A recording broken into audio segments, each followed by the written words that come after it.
All right, everybody, we are here at the second remote episode of Stranger Rings, the two.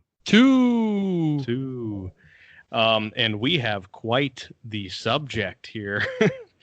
Oh God, I'm so ready to talk about this. I think this might be the worst story arc we have told. This one episode is the worst character.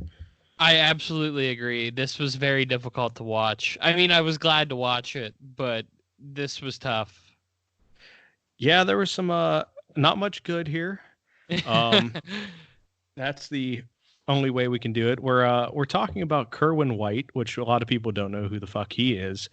But it's Chavo Guerrero's alter ego. His very, very Caucasian alter ego. Yes, Chavo had a time here in his life in 2005. Actually, on the 4th of July will be the first episode this happens, where he just decided to become a Christian, white, conservative man that wanted to move to Greenwich, Connecticut. Unbelievable, and it does surprise me. It does. It's very surprising. Just some background on Chavo. He's from possibly the most famous wrestling family ever. Yeah. Between honestly, him and the Harts. And the McMahons. Yeah. There's a lot of wrestling dynasties, but the Guerreros are definitely the best of Hispanic descent, I would say. Oh, absolutely. With just how their reach, like both in Mexico and like in America as well. Like the entire Eddies with Mondo and Hector and Chavo Classic and all of them, they're just so good. And then not even to mention like Chavo coming from that, and then Gory Guerrero. Like it's crazy to think how much talent came from that family. And that's what happens when you're raised with a ring at the age of 3 in your backyard. You just you're a blue chipper. Yep, it's one of the cool things was in Eddie's autobiography. He talked about how him and Chavo would have matches during intermission when they were like 8 years old. Yeah, they were bred to wrestle, and then Chavo Guerrero he's like almost the I don't even know, not really the black sheep of the family, but like he's so good. But Eddie was so good that he is overshadowed. Exactly. Like, no matter where he went, he's always been overshadowed, which sucks because Chavo is really, really good in his own right. Like, he could talk and he can wrestle. Yes, yeah. He seems like a great guy, too. He looks like a guy you'd want to hang out with. Right. I want to hang out with Chavo, but you know who I don't want to hang out with is Kerwin White. I would love to be there and just watch this guy interact with people. But yeah, Kerwin White. So July 4th on Raw, he had been dealt in a blockbuster trade, leaving SmackDown that happened on WWE.com, which no one knew about. Yeah, it was a nice 4th of July surprise here. Yeah, so on the 4th of July Raw, he has an interview. Chavo Guerrero does. This is pre-Kerwin White. He is in his transition here. He is switching to the Kerwin White character in a interview with Maria, who was just the backstage announcer at the time. And it was very weird. And she was like the perfect, her character was great too. Just that she was, like, I would say like the dumb blonde stereotype, but she wasn't blonde. Right. But the Valley Girl. There you go. Like, I wanted to, the fashion watch in this episode is going to be extremely important because Chavo was serving looks every single week, and I think that was my favorite part of this storyline. The Mount Rushmore of wrestling fashion continues to evolve here.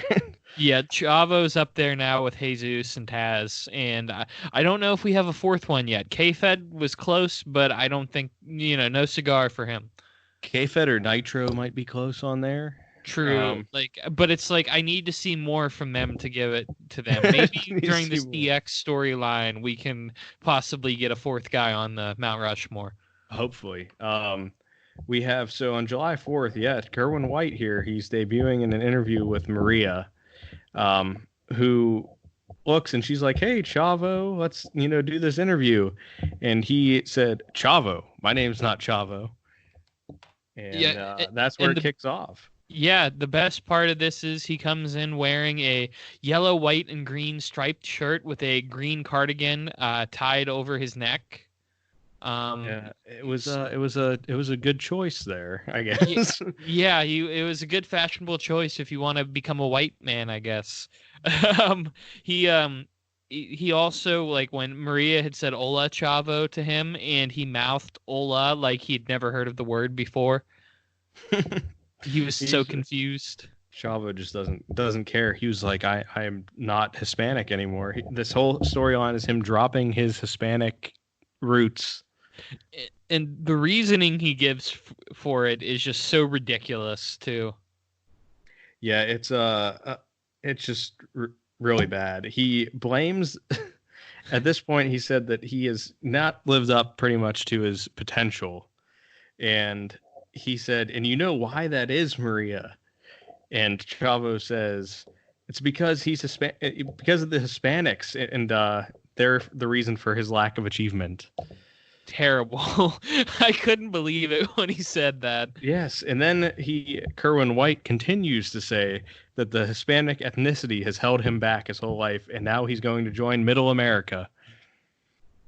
And I just can't, like, and he tried to almost make it make sense as well when he said that, like, Middle America hasn't embraced him because he is Hispanic. So it was like a very political statement here that he's trying to make, like, instead, but he flips it on his head because, the trope of the, like, angry foreigner, you think that they'd be going with that, like, where Chavo would play up his Mexican heritage, but instead he's going the exact opposite. Says, okay, I'm white now.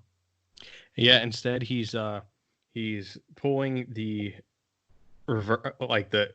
he's a different race now. I don't even know what is there a word for that? I don't even know. He pulled the reverse card in Uno. Yes, pretty much. The only way I can explain it. They hit the reverse. It's like, oh well, shit. Yeah, and he's joining Middle America, and he says something along the lines of 4th of July apple pie. That's me. That's Kerwin White.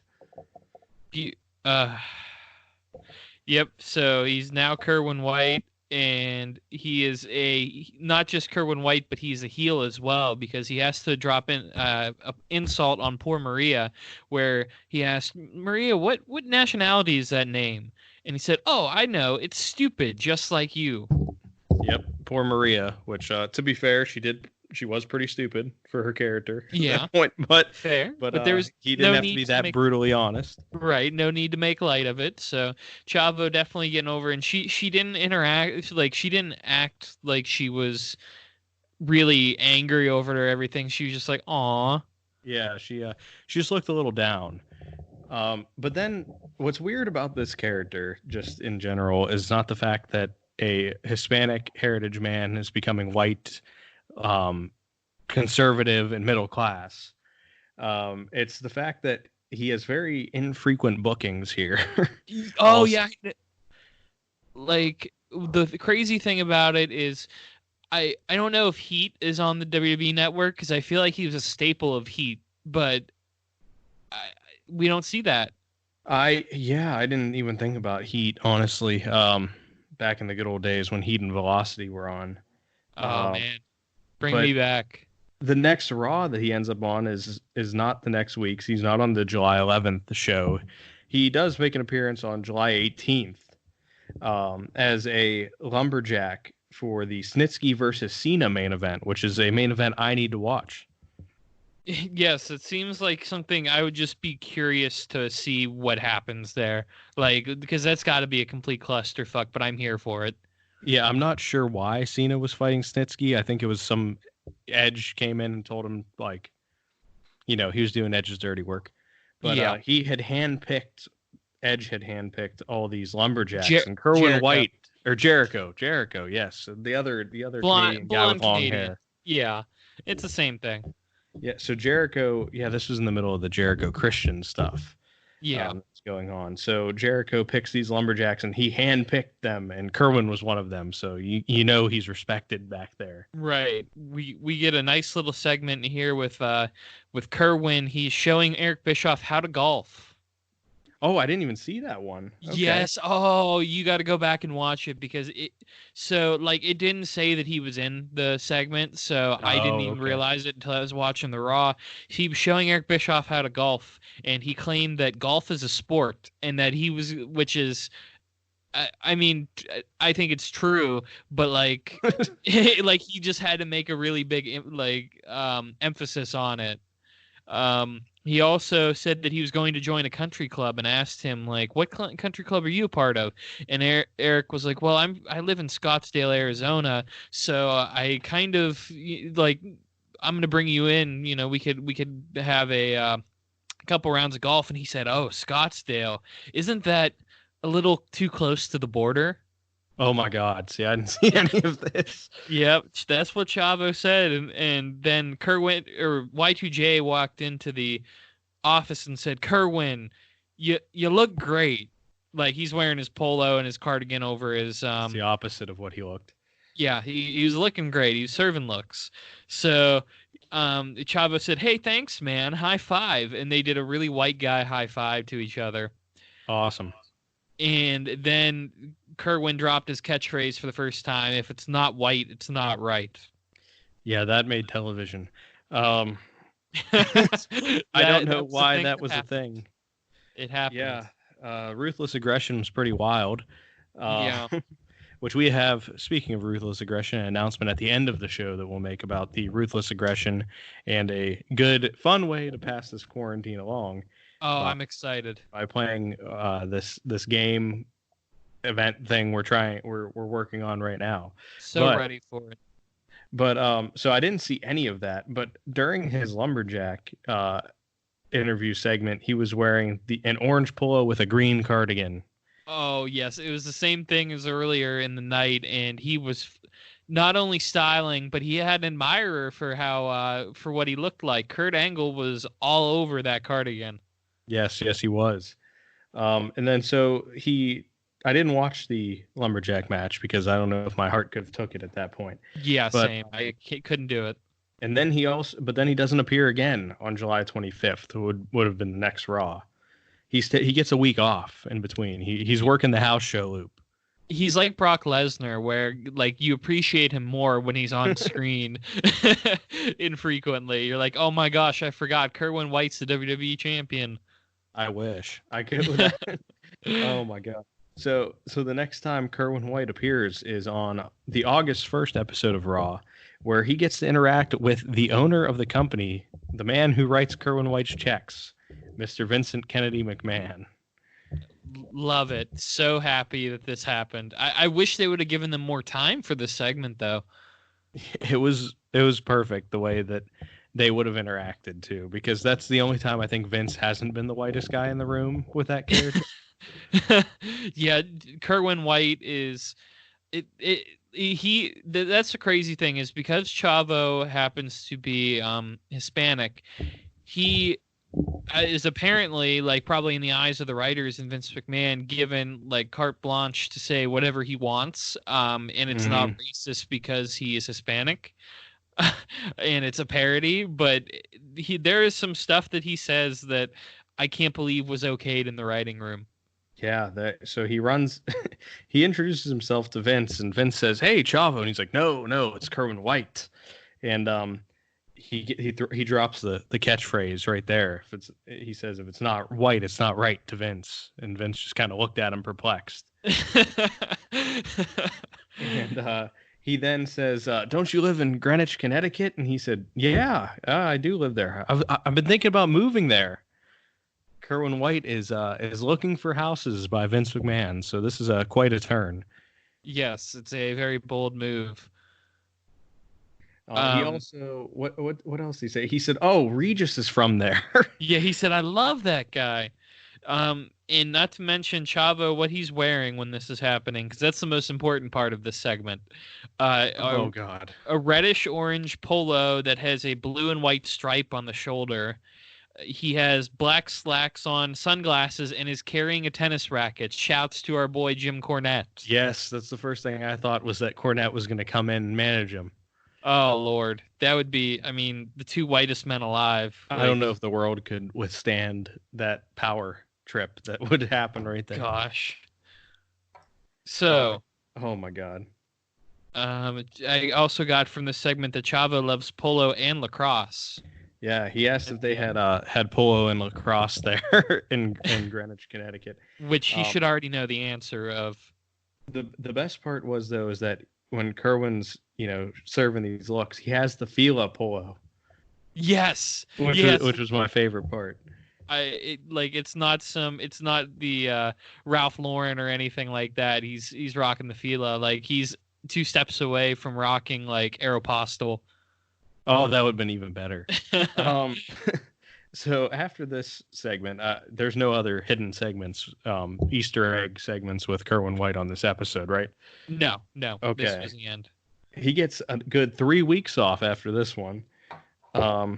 That I at least didn't see anything until August 22nd. Yeah, August 22nd was the next time that he was on.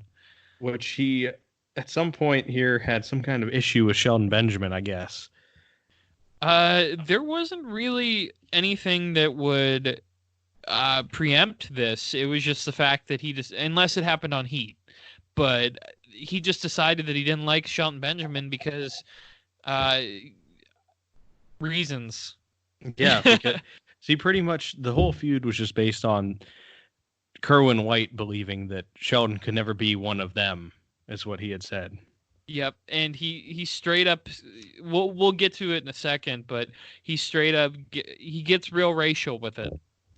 Yeah, and I guess it's okay again since Chavo is Hispanic and he's playing this character, but it just feels very uncomfortable as you're watching it. So uncomfortable. Jeez. Because I'm wondering, it's like there's got to be at least one of those writers backstage, cough, cough, Michael Hayes, that believes half the shit that Chavo is saying. Oh, my God. Free bird. He'd be like, why don't he come out on a horse? That's American. That's American. Let's play Sweet Home Alabama. Dude. We get the best thing. Like, instead of a horse, we get Chavo coming out on a golf cart, and not just on a golf cart driving backstage, but he's got like some music playing in the background that like you would listen to when you're eating at Olive Garden. Yep. Yeah, that's a great way to describe it, actually. That's his entrance music. That's literally what it is. It's like rip off Sinatra. Yeah, it's there's some kind of lyrics I kept hearing it and I couldn't remember what it was. He says something about his white picket fence and all that good, middle America stuff, I guess. And in his Titantron, they have like Kerwin White standing in front of a white picket fence waving at the camera. Oh my God. Love it. God. Chavo, I will give him all of the credit in the world. He tried to make this gimmick work.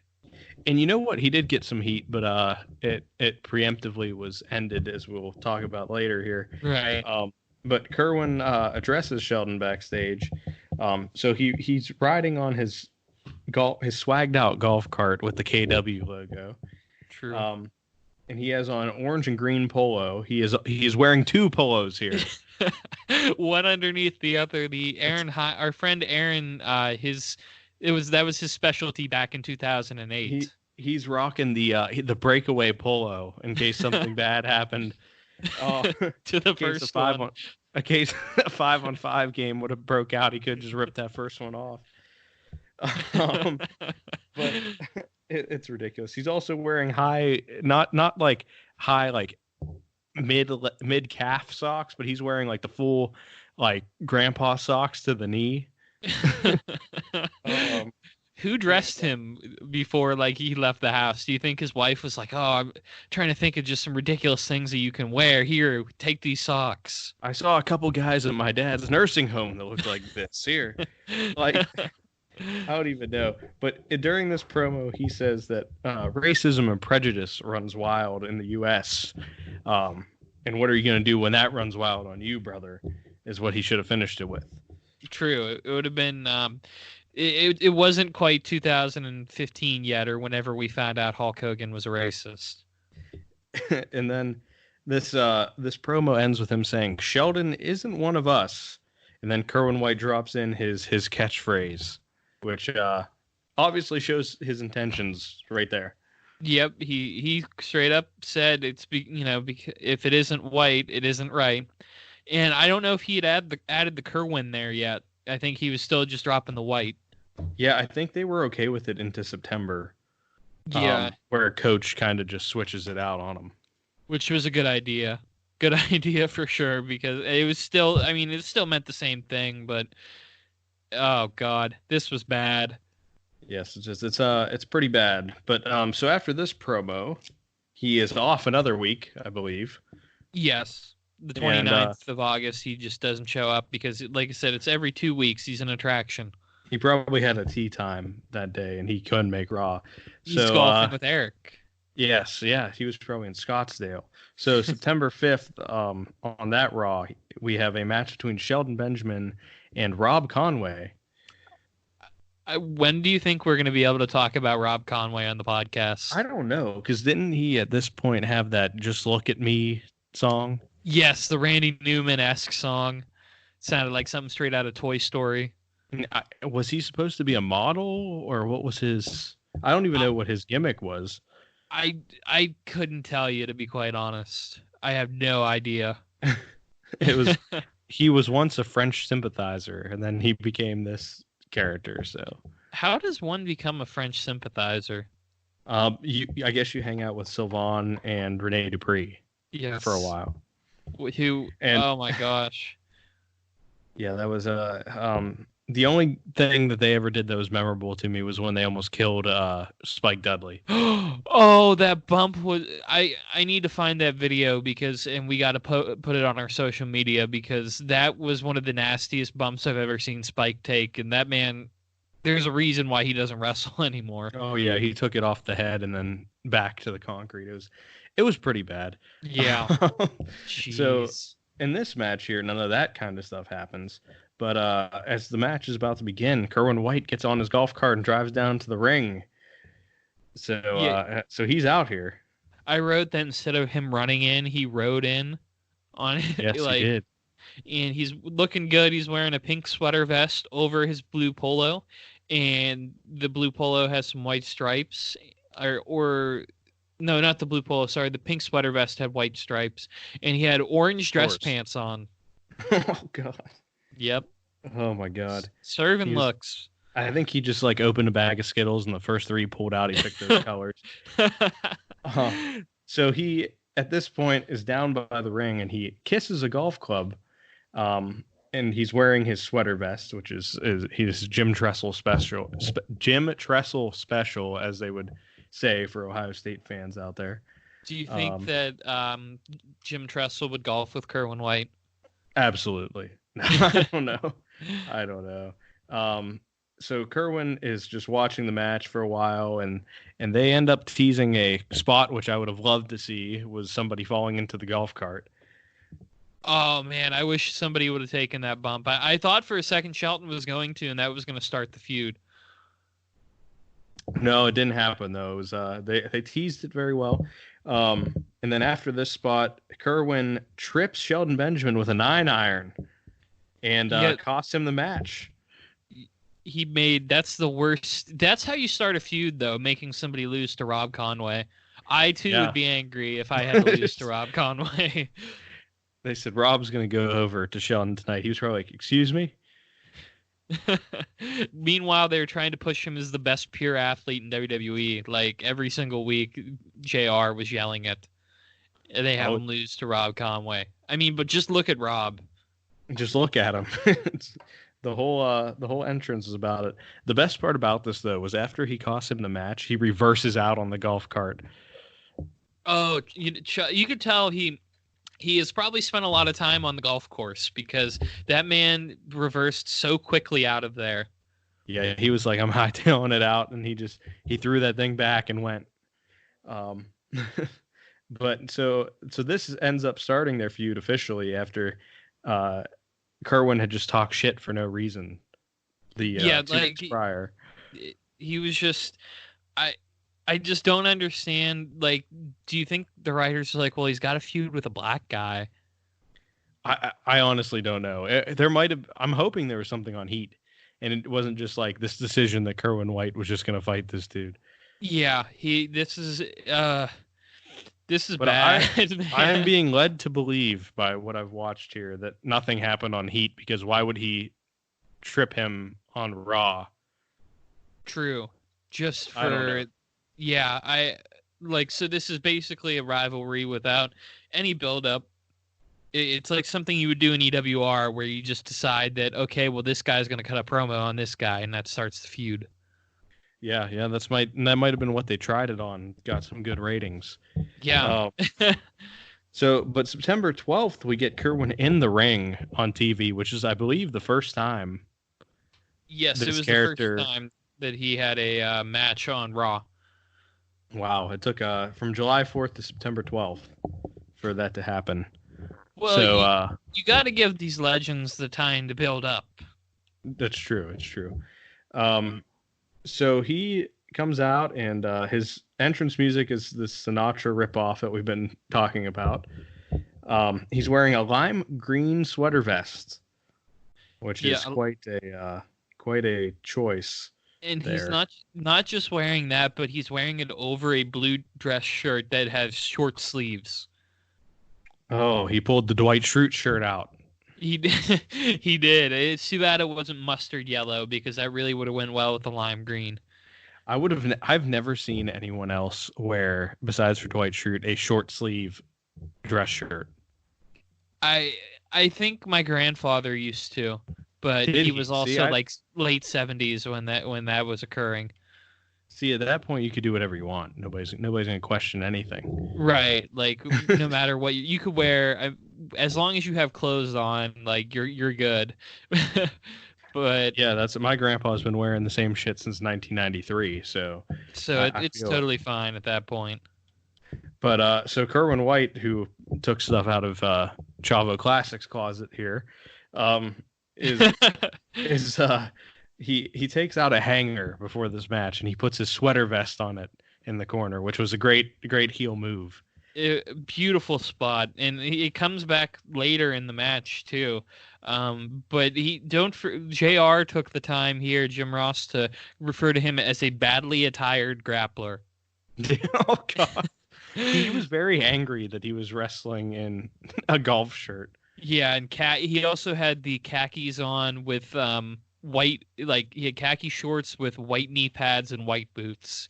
Like this man this looked like stuff that we would wear while we were backyard wrestling as kids. And like to make different characters. He didn't wear the golf glove at this point, did he? No, he did at some point in a promo though. He was wearing a golf glove. He should have did that. Like he should have had the Seth Rollins special, because Seth Rollins now is walking around with one glove for no reason. I like it. That's in case he has to throw with his right hand. It is on the right hand too. Oh, okay. So then he must be left-handed. So your throwing hand is if you're a quarterback, you got the glove on the hand that doesn't throw, so you can just grip it. Oh, that's true. I didn't even think about that. So maybe he's just in case a football game breaks out backstage. That's the real reason why. That's the reason that I'm sticking to that. Why he wears the glove. Same with Michael Jackson. That's probably why he did it. Yeah, I would agree with that. Let's see what else happens here. Oh, so in the match there wasn't anything real crazy that happens here, except for the fact that Sheldon is, again, as we've talked about in the Mama episode, insanely athletic. Oh, ridiculously athletic. Like he and Chavo did a wonderful job of selling for him too. Like even just simple things like Shelton comes in with this big fucking shoulder block, and Chavo bumps to it and rolls out of the ring like a pinball. Yeah, there's a lot. Chavo is great at getting everybody over too. So this is actually a very fun match if they would just had it as Chavo and Sheldon. If this feud would have happened.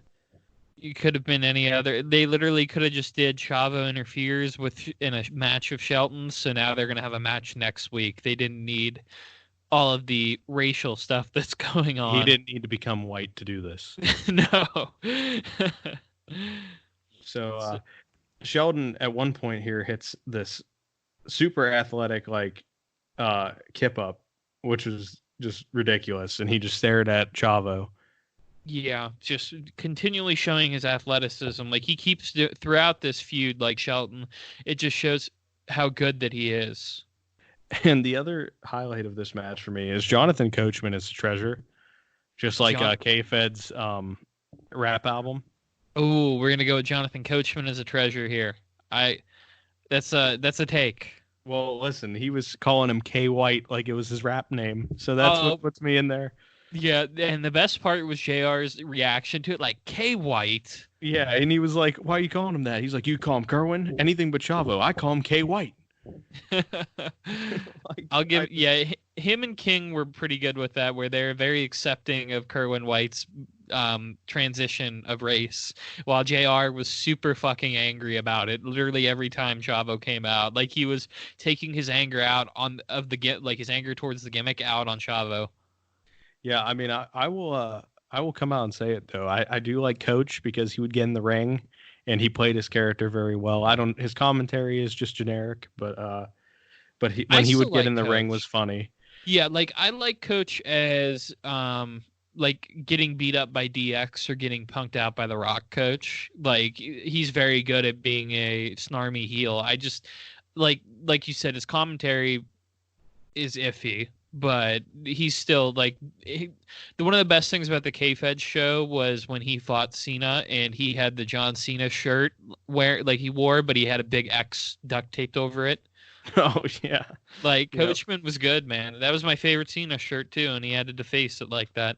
So maybe that's why I hate him. I don't know. Coach was just on ESPN. Coach was nice. I agree. He was cool. He's good on Madden too. Yes, yeah, he is on Madden. I forgot about that. Yeah, I'm very happy that he is successful. Yeah. So Kerwin in this match here also uses his coat hanger as a distraction, which is maybe the first and only time that's ever happened. Yeah, this man takes the hanger out, and like he like the ref he's gonna beat Shelton, pronouns pal. He's going to beat Shelton with the coat hanger, and the ref stops only for Chavo to take his shirt off and start choking Shelton with it. Yeah, and then the choke wasn't enough, though, because Kerwin ends up losing this match by disqualification after he attacks Sheldon with a golf club. He didn't just attack him. He bent that thing over his back. Like the thing was in a perfect 90-degree angle after he beat him with it. Now, to be fair, that probably hurt, but golf clubs do bend. I've thrown many because I'm not a good golfer. But they do bend quite easily. So... do you think they gimmicked it at all, or like or they just straight up said, "All right, bash him over the back with it"? I'm not sure. The second time the golf club appears is definitely gimmicked. Right. This one maybe not. True. But all this golf club breaking and shirt choking leads to a match at Unforgiven on September 18th between the two. Because after all, we did have, with the match that they had, the fans were clamoring for a clean finish to get for Shelton to come back. So of course people would pay for it on a pay-per-view. Oh, absolutely. And that's what they did, because they actually had a good match here. They did. And it was solid. Yeah, I don't think Chavo can really put on a bad match. No. Oh, either of these guys. No, they're both excellent. I guess my only complaint would be that they essentially had the same match 3 times. Yeah, it's pretty much just a couple variations. Yeah, on each one. Like he comes down. Kerwin puts his sweater on the hanger like a true gentleman. His blue sweater vest that he had. He's wearing a yellow polo and khakis as well. Fashion watch, after all. Of course. And the crowd is getting behind the match a little bit because they start chanting Chavo at him, and that enrages Kerwin White. It does. I don't know who's angrier here, like JR or Kerwin. JR was pissed this whole feud. He was very angry. He's like, whatever heritage you are, damn it, you better live up to it. You can't be, why would he want to be white? Like, it's essentially what he was saying. JR was like, I don't even want to be white. I don't even know what was happening at this point. Yeah. Oh gosh. But Kerwin gets pulled off the apron by Sheldon here at the start. Takes the face off the apron. So that was fun. Yeah, and then he got the jump early. Yeah, and then there's some athletic maneuvers at the end, as Vince McMahon would say, with Kerwin pulling out the head scissors. Um, Sheldon also does his front flip out of the monkey flip, and Yeah. the classics. And it was great too because like Chavo was working the knee throughout the match. Like he had a nice, he had the stretch muffler submission and a half leg Boston Crab, but when Shelton did the flip and landed off the monkey flip and landed on his feet, he sold the knee for a second before he hit that Samoan drop. Yeah, Sheldon stayed with his selling, very consistent, which was nice. And Kerwin, the one thing about Kerwin White's performances here is every time he is back body dropped, he is like 30 feet in the air. Oh man, the air! Like I'm surprised he didn't hit any of the lights that are above the ring. Like, man, shout out to Chavo. He's so good, and nobody ever talks about it. He was standing backstage, and he was like, "You guys want to bet how high I can get on this flip here?" Can I get higher than last week or not? Which back body drop was higher, this one or the one on the Raw match they did the week before? Ooh, I don't know. Every time I saw it, I thought they kept progressively getting higher. Like I think they were actively trying to push off harder. I love that. A simple back, like he went to the AJ Styles school of back body drops. Oh yeah, AJ's are always disgusting too. It looks like he's gonna die sometimes. Mm-hmm. So after his 10-foot in the air back body drop, there's a superplex that sounded awful. Like it sounded really bad. And it wasn't just like the superplex where they put the one guy on the top rope and the other guy goes to the second. Like these guys were both on the top rope, and that, to me, like the timing that you need off that, where you're both standing there and you have to lift them over your shoulder, like the balance that you need. It's such an incredible move, and I think I've taken it for granted a lot. Yeah, I never think about it. I just because a lot of people do it. Right. That's like the TV high spot. Yep, the superplex. Or when Randy Orton wants to have a good match. Like at WrestleMania, I'm sure we'll see him bust out the superplex on Edge. That and the catch body slam, too. He always pulls that out when he wants the good match, too. Yeah, shout out to Orton. Possibly the punt or the drop kick. He doesn't drop kick much either. True. That's true. The drop kick is another good match spot that he wants. We got to cover something of Randy Orton. I don't think he's ever done anything super stupid. The House of Horrors match. Oh, the Wyatt one was bad. Yeah. So but we'll get to do everything else is he's a pretty serious character. So I guess we don't get too much Randy Orton on the podcast. But yeah, I'm trying to think of anything. Maybe if we want to cover good wrestling, we'll do Orton punting everybody. That or the other bad thing he did was he RKO'd many, many females throughout his career. He did. Yeah, we'll go Randy Orton. Like the greatest hits of Randy Orton. Yeah. So enough of Randy Orton here. We get Chavo's Kerwin's golf club he pulls out. But Sheldon's able to reverse this into a nasty T-bone suplex for the win. Yeah, he popped him straight up in the air, caught him, and threw him. Like it was very Kurt Angle-esque, I think. Like or a Scott Steiner, where they just, okay, fuck it, I'm gonna suplex you. Yeah, regardless of how Chavo felt about that, he was getting thrown in the air. It's like Shane McMahon when the glass was behind him. And yes, oh my God, what a spot. Coach had an excellent line on here that I loved, where he said, because Chavo was going to use that golf club before it got reversed, he said, "Don't you know you're not supposed to interrupt somebody in their backswing?" Yeah, exactly. It's ridiculous. Coach probably does golf a lot. He looks like the guy that would golf every weekend if he could. Yeah, absolutely. I could see him. Coach he played basketball for a college in Kansas, I think. Oh, really? Yeah, I know he had a sports background, but I didn't know that he. Yeah, he was super athletic. So I mean, and you can't always tell in the ring, but you're like on commentary. But he's a really big guy too. Like he's really tall. Yeah, I don't think I ever noticed that either, honestly. Yeah. So shout out. I'm turning around on Coach as the podcast progresses. Damn right. Yeah. So after this win by Sheldon Benjamin, we move to the Raw the week after. Yeah, I think Shelton was on the Raw the night after, but Kerwin wasn't. Poor Kerwin. Oh, poor Kerwin. He was selling his injuries there. Yeah, that big T-bone. Yeah, it was a devastating maneuver. So on the 26th Raw, Sheldon fights Kerwin again, but Kerwin is not alone.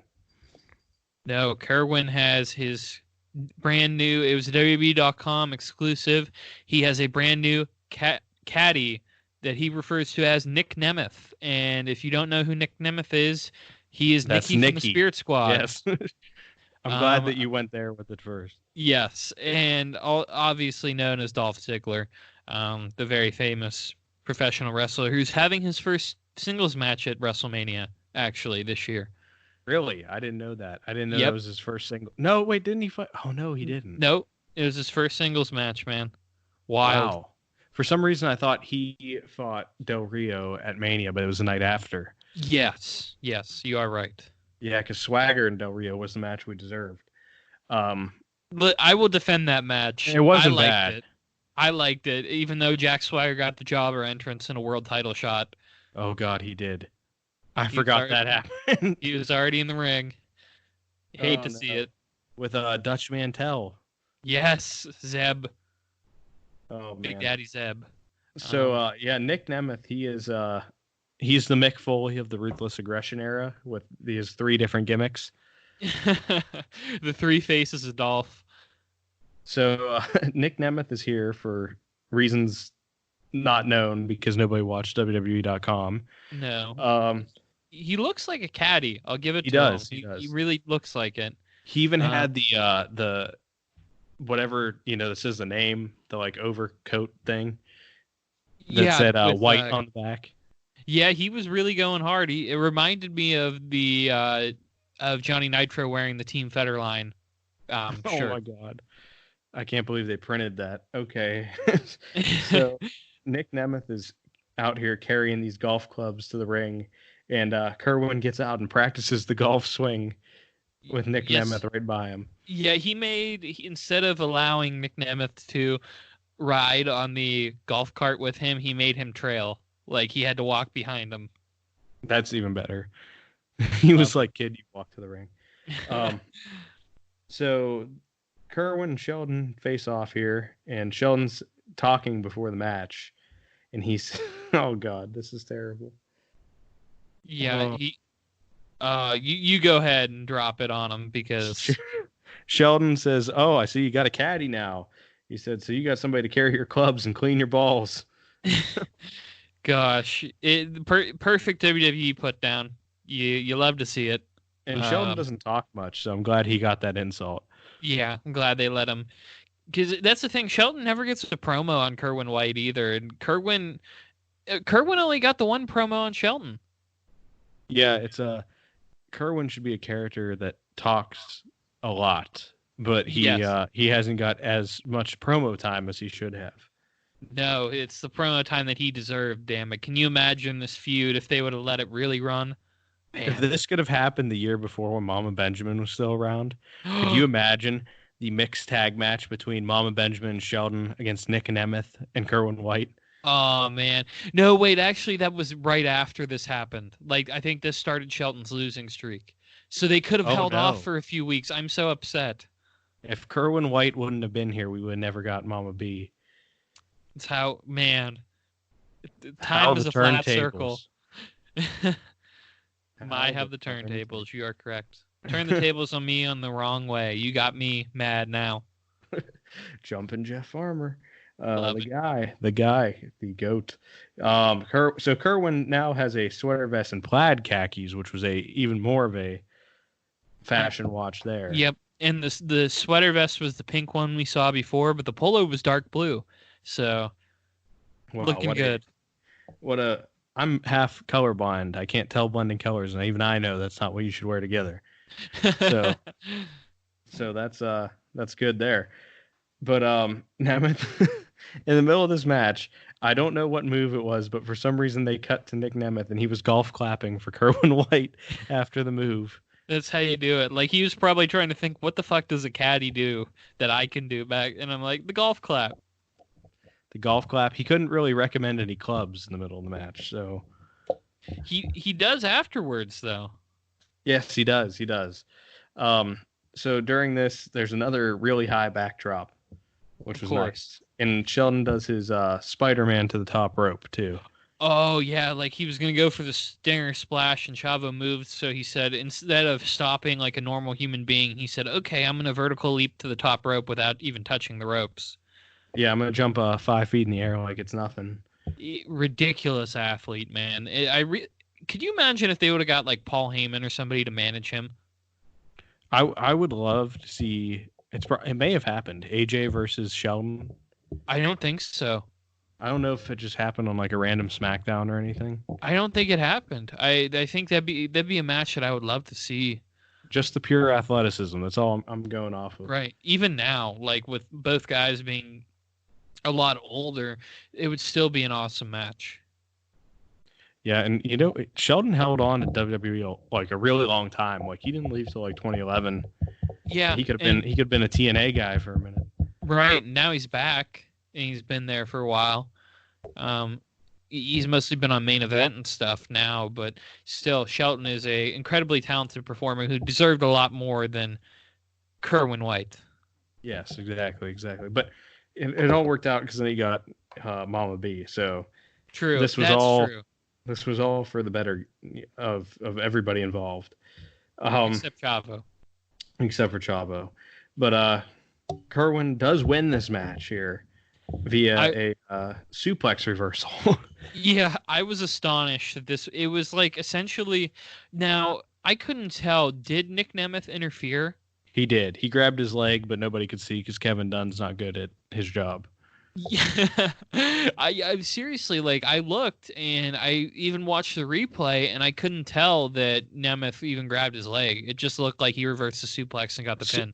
And they replayed the wrong angle. Like they were supposed to replay like from behind, and I think they just did a different side. Right. So there was the commentator said it happened, so I'm guessing it happened. We just couldn't see it. Yeah. So after that, yeah, good stuff. Good stuff here with Nick Nemeth. Yeah, the match was pretty much the same as the one the night before. It wasn't quite as good, but it wasn't bad. I can't get over the Kerwin White stuff, man. I really can't. There's a lot of questionable stuff happening here. Yeah. So after this, Nick Nemeth does break the golf club off Sheldon's back, which has to be a gimmicked one because it snapped like crazy. Yeah. Oh, that was a beautiful shot there. And the best part was like Chavo and Nick were both trying to determine what club to use before they did it. Yeah, he had to recommend it for him. Beautiful. And then after this, there's another very big gap in this feud that I guess maybe they were on heat or just working the house show loop. Probably. October 17th, I saw Kerwin White in real life though at a house show when they came around here. At it's that like time, I forget what it was. It's like finding the Holy Grail, watching a Kerwin White match. Exactly, but he came out and everybody chanting Chavo at him. I vividly remember that. So I got to be in attendance for a Kerwin White performance. Incredible. But, on October 17th, Raw was the next time that I saw Kerwin White there, and he participates in a battle royal to see who would be one of the participants at Taboo Tuesday for the world title. Did Kerwin White win this match? He did not. It was Kane's comeback, I believe. And that is why that sounds right.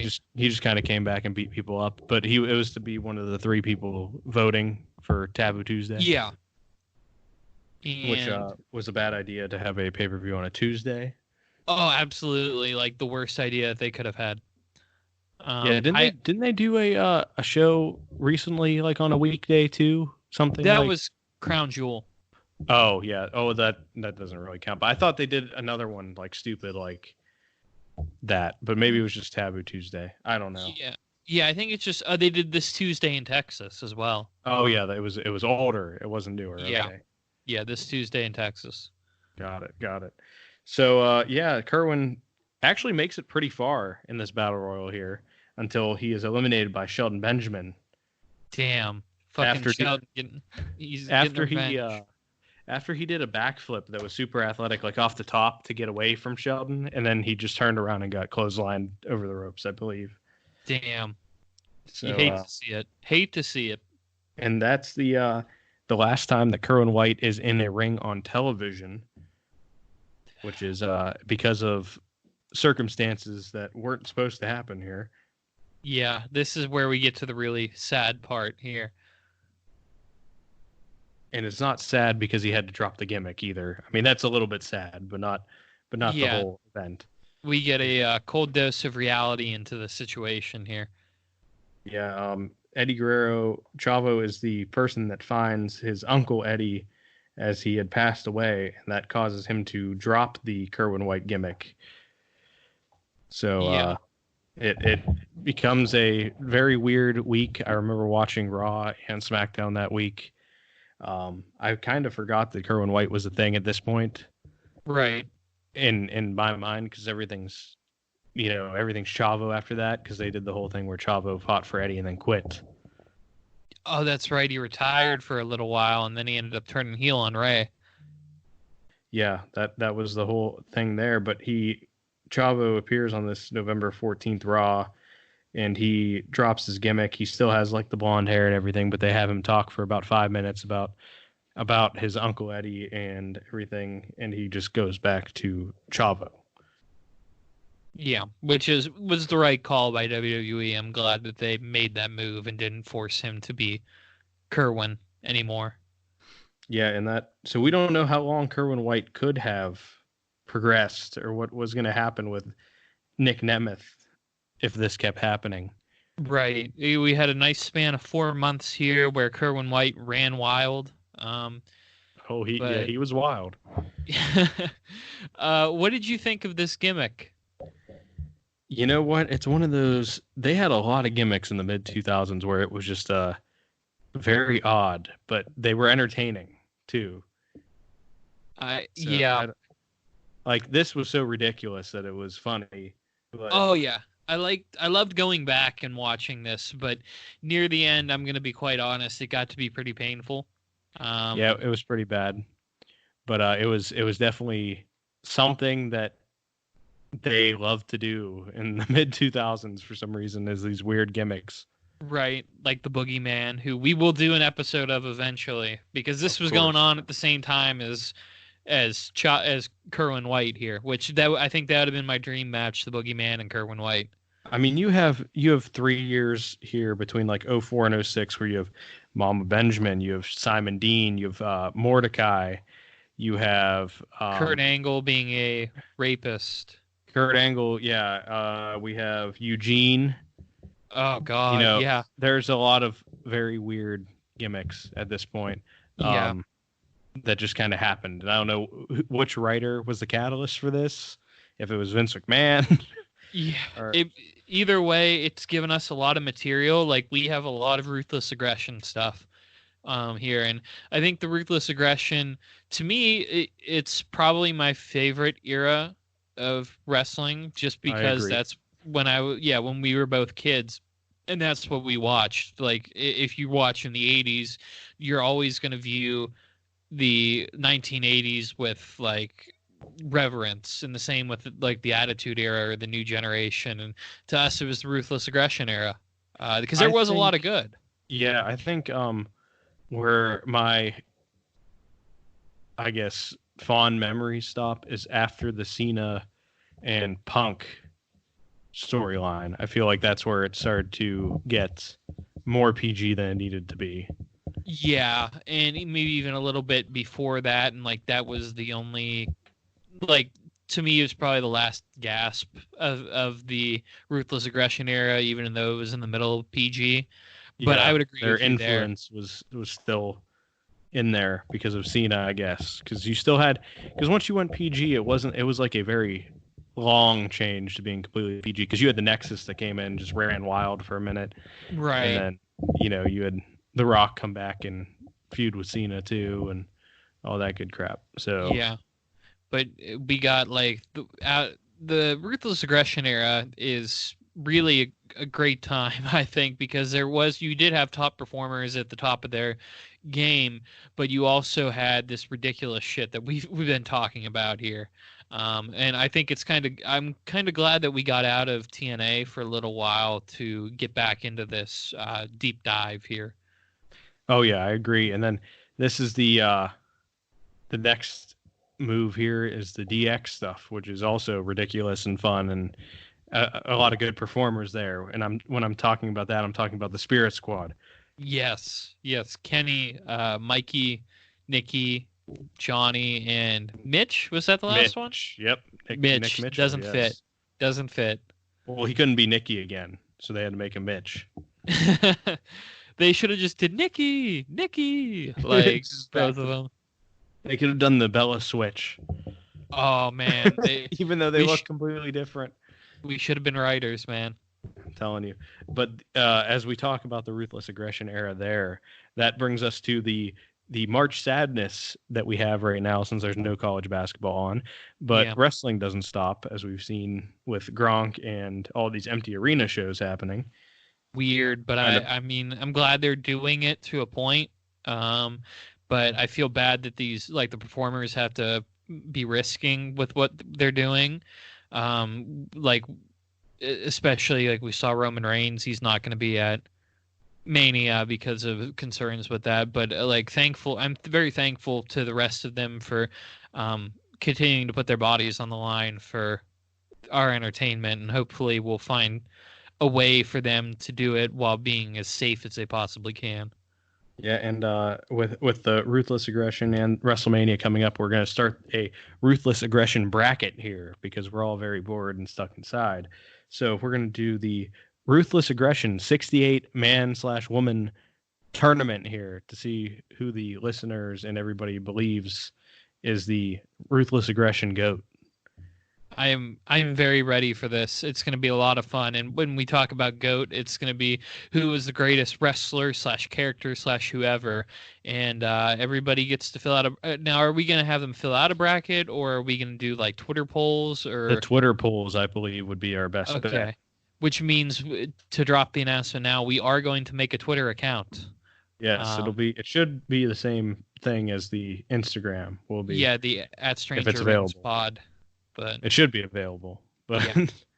But we will be putting them out there, and we're going to see who's the GOAT here. And the one thing I want to say is hopefully everybody takes it as just the Ruthless Aggression era, and they don't take 1990 Shawn Michaels into this. Right. I want to keep it just the Ruthless Aggression stuff. Yes, I agree, because you could have the Undertaker here is Dead Man Undertaker. Well, it's Undertaker here is Dead Man Undertaker and American Badass. Yeah, and you're gonna pay Undertaker not trying to embalm Stone Cold Steve Austin Undertaker. No, you got biker, a mellow biker Taker, and then the Return of the Dead Man. And then you have DX Shawn Michaels mixed with Shawn Michaels comeback. Yeah, Reign of Terror Triple H and DX Triple H.